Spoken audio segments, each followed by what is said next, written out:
अभी तक हमारा एयरपोर्ट इंजीनियरिंग कंप्लीट हो चुका है। तो आज का हमारा टॉपिक है, बैक से रिवीजन करते हैं, हाईवे अलाइनमेंट। ठीक है, तो हाईवे अलाइनमेंट समझिए कि अलाइनमेंट क्या है। कि अलाइनमेंट एक वो होता है कि किसी भी एक एरिया की सेंटर लाइन है, कोई भी मान के चलो कोई भी एक सेंटर लाइन है, ठीक है, उसके रेस्पेक्ट में जो हॉरिजॉन्टल मूवमेंट है इधर या इधर, ठीक है, उसको बोलते हैं हम हाईवे अलाइनमेंट। ठीक है, प्रॉपर ऐसा नहीं तो कि रोड सीधी होती, कहीं तुमने देखा होगा रोड प्रॉपर सीधी नहीं होती है। ठीक है, उसी एरिया के अकॉर्डिंग उसका अलाइन हमको करना पड़ता है। अलाइन मतलब हॉरिजॉन्टल उसका movement, horizontal movement with respect to centre line. कोई भी सेंटर लाइन होगी उसके अकॉर्डिंग हॉरिजॉन्टल मूवमेंट। कहीं से रोड ऐसे जा रही होगी, कहीं वो टर्न करेगी लेफ्ट, कहीं वो राइट। ठीक है, क्लियर। अब बात आती है हमारी, चलो इसका डेफिनेशन है थोड़ी सी ये देख लेते हैं। पोजीशन और layout of a centre line of the highway on the ground is called the alignment. तो सीधी सी बात वही है, with horizontal movement with respect to centre line is called alignment. ठीक है, तो इसमें क्या क्या क्या होता है ये दिखा रखा है वाले पॉइंट में। इट इंक्लूड्स स्ट्रेट पाथ, सीधा पाथ हो सकता है कोई, या फिर उस सीधे पाथ के अकॉर्डिंग डेविएट हो रहा। डेविएट मतलब वहाँ से या तो लेफ्ट या राइट, या फिर क्या हो सकते हैं हमारे कर्व हो सकते हैं। ठीक है, ये पॉइंट है इसका। अब अगला पॉइंट है कि अगर अलाइनमेंट हम की बोल रहे हैं कि अलाइनमेंट ही क्यों चाहिए। ऐसा नहीं कि ऐसे रोड बना दे, कुछ भी बनाए अलाइनमेंट देके रोड बना दें, ऐसा नहीं है। अलाइनमेंट हमको क्यों चाहिए, क्योंकि अगर हमारा प्रॉपर अलाइनमेंट नहीं होगा तो हमारी जो कंस्ट्रक्शन ऑफ रोड बढ़ जाएगी। अगर प्रॉपर अलाइनमेंट नहीं है तो मान के चलो अगर अलाइनमेंट से 5 किलोमीटर का रोड बना ले रहे हैं, ठीक है, 5 किलोमीटर का रोड हम बना ले रहे हैं, वही रोड अगर हम अलाइनमेंट ना हो तो 5 से उसकी कंस्ट्रक्शन बढ़ जाएगी। जनरली 6 भी मिल सकता है, 7 भी, 8 भी, 9 भी, 10 भी, कितना उससे बढ़ सकता है रोड। ये एक एग्जाम्पल का है प्रॉपर।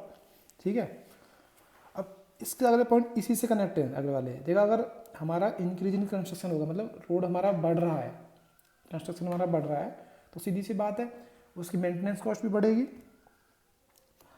अगला पॉइंट है, अगर रोड बढ़ा है तो उसकी मेंटेनेंस कॉस्ट बढ़ेगी। अगला पॉइंट क्या है कि जो हमारा व्हीकल ऑपरेशन कॉस्ट है, यानी जो गाड़ी चलाने की कॉस्ट है, वो भी बढ़ेगी, यूज़र पे भी बढ़ेगी, और जो हमारे अथॉरिटीज़ हैं वो भी बढ़ेगी। सेम बात है, अगर ये व्हीकल ऑपरेशन कॉस्ट बढ़ रही है तो एक्सीडेंटल कॉस्ट भी बढ़ेगी।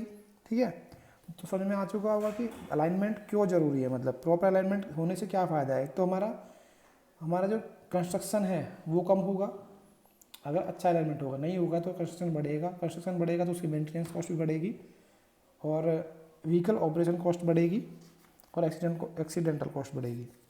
ठीक है, तो ये है कि मतलब प्रॉपर अलाइनमेंट क्यों ज़रूरी है। ठीक है, अब बात आती है रिक्वायरमेंट ऑफ गुड अलाइनमेंट, मतलब कि एक अच्छे अलाइनमेंट में क्या क्या होंगे।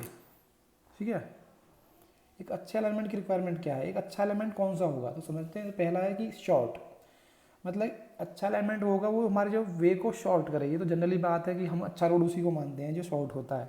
ठीक है, तो इसी चीज़ को मतलब हम माइंड में रखते हैं। तो पहला पॉइंट ये है कि शॉर्ट अलाइनमेंट हो। किसी दो टर्मिनल स्टेशन, हमारे जो 2 पॉइंट है, कहीं से कहीं में जाना है, तो उसके बीच में शॉर्ट अलाइनमेंट हमारा होना चाहिए। दूसरा है ईजी। ईजी किस वे में, एक तो कंस्ट्रक्शन में भी ईजी हो और एक व्हीकल ऑपरेशन में भी ईजी हो। ऐसा नहीं है कि कंस्ट्रक्शन में तो हमारा ईजी हो गया, बाद में गाड़ी चलानी बहुत मुश्किल हो रही है उस पर। दोनों पॉइंट में हमारा कंस्ट्रक्शन में भी ईजी हो और व्हीकल ऑपरेशन गाड़ी चलाने में भी ईजी हो। ठीक है, अगला पॉइंट आता है हमारा सेफ। ये बहुत ज़रूरी पॉइंट है, सेफ होना चाहिए कंस्ट्रक्शन के लिए भी और मेंटेनेंस के लिए भी, दोनों पॉइंट के लिए हमारा सेफ हो। जनरली ये पॉइंट हिल रोड्स के लिए होता है हमारा, क्योंकि हम हिल रोड में कुछ ऐसा बना दे, अलाइनमेंट सही ना लेके कुछ भी, इससे वहाँ कंस्ट्रक्शन में प्रॉब्लम आए और मेंटेनेंस में प्रॉब्लम आए। ठीक है, मेन पॉइंट क्या है, इकोनॉमिकल। ठीक है भैया, अगर हम इंजीनियर्स हैं तो सबसे बड़ी बात है इंजीनियर क्या करते हैं, बाकी काम तो सब कर सकते हैं। पॉइंट ये आता है, जो चीज़ हमको सब कुछ सही चाहिए वो भी कम कॉस्ट में, तो हमारी टोटल कॉस्ट उसकी कम आनी चाहिए। तो टोटल कॉस्ट कौन कौन सी होंगी, तो हमारी इनिशियल कॉस्ट यानी जो हमारे बनने में कॉस्ट लगी है, दूसरी क्या है मेंटेनेंस कॉस्ट, और अगली है व्हीकल ऑपरेटिंग कॉस्ट। ठीक है, तो ये कम होनी चाहिए। ठीक है, अब कुछ पॉइंट्स हम देखते हैं, फैक्टर कंट्रोलिंग अलाइनमेंट्स। हमारे जो अलाइनमेंट है उसको कौन कौन से फैक्टर कंट्रोल करते हैं। तो बेटा पहला पॉइंट हमारा है ऑब्लिगेटरी पॉइंट। ऑब्लिगेटरी पॉइंट हमारा वो है, हमारे कुछ पॉइंट्स होते हैं जिनको हमारा जो अलाइनमेंट है किस किस को पास करेगा, किस किस को पास नहीं करना चाहिए। तो पास हमारा जो अलाइनमेंट करेगा वो करेगा हमारा, जैसे ब्रिज आ गए कहीं पे, या माउंटेन के कोई पास है, या कोई मार्केट है, तो वहाँ से हमारा अलाइनमेंट जरूर जाना चाहिए। ये पॉइंट तो हमारे वहाँ की जहाँ से अलाइनमेंट पास करना चाहिए जरूर। ठीक है, ऐसा नहीं है कि कोई सिटी आई और हमने वहीं अलाइनमेंट के दूसरा अलाइनमेंट लेकर उस सिटी को ही अवॉइड कर दिया। तो हमें ऐसा अलाइनमेंट रखना है कि वो सिटी को कनेक्ट करे। ठीक है, अगला पॉइंट है इसमें कि मतलब किस किस को पास नहीं करना चाहिए। बेटा कुछ ऐसे होते हैं कि बीच में कोई बहुत प्लेस नहीं आनी चाहिए, जैसे कोई रिलीजियस प्लेस नहीं आनी चाहिए बीच में, जैसे कोई मंदिर आ गया, रिलीजियस प्लेस मंदिर या मस्जिद, ऐसा ना हो कि अलाइनमेंट के चक्कर में हमें वो क्रॉस करना पड़े। ठीक है, उससे बचा के हमें अलाइनमेंट अपना रखना है। ठीक है, अगला पॉइंट एक होता है जैसे कि कोई बहुत बड़ी बिल्डिंग आ गई बीच में, या तो गवर्नमेंट बिल्डिंग या फिर कोई महंगी बिल्डिंग बदन भी बोल सकते हैं, उसको हमें अवॉइड करना है। ठीक है, ये तो दो पॉइंट्स होते हैं कि किसको पास करना है, किसको नहीं करना है। अगला पॉइंट आता है हमारा ट्रैफिक। तो हमें ट्रैफिक भी देखना है हमारा कि मतलब हमारा ओरिजिन एंड डेस्टिनेशन स्टडी क्या है, कहाँ से हमारा जो हमारी जर्नी स्टार्ट होती है, कहाँ ख़त्म होती है, उसको देखते हुए कि यहाँ से लोग जाते हैं, यहाँ तक जाते हैं जरूर। जैसे ओरिजिन डेस्टिनेशन क्या है कि होम टू ऑफिस। ठीक है, ओरिजिन हुआ होम, ऑफिस हुआ डेस्टिनेशन। अब वहाँ के लिए हमको अलाइनमेंट चाहिए, रोड चाहिए, तो उसके लिए अलाइनमेंट रखना, या कहीं मार्केट है बीच में तो उसके लिए भी रखना है। ठीक है, तो ट्रैफिक का जनरली आता है। अगला पॉइंट आता है जियोमेट्रिक डिज़ाइन। हमको बेटा जियोमेट्रिक डिज़ाइन में जो बहुत ये पॉइंट जो है बहुत इंपॉर्टेंट है। इसमें क्या है कि हमको कुछ चीज़ अवॉइड करनी होती है, जैसे कि हमको जो बहुत शार्प कट नहीं आने चाहिए रोड में, मतलब शार्प कर्व नहीं आनी चाहिए, मतलब कि बहुत बेकार जो कर्व होता है मुड़ाव, वो नहीं आना चाहिए। ठीक है, साइड डिस्टेंस जैसे SSD और OSD हैं वो एकदम से ना आए, SSD एकदम आ गया कर्व के बाद, ऐसा ना हो कि किसी कर्व में इंटरसेक्शन भी हो, कि कर्व तो दिया हमने, कर्व भी जा रहा है और वहाँ पे कोई और रोड भी जोड़ दिया हमने, ऐसा नहीं करना है। ये चीज़ हमको अवॉइड करनी है जितनी हो सके। ठीक है, तो ये जियोमेट्रिक पॉइंट्स को हम ये थोड़े ध्यान में रखते हैं।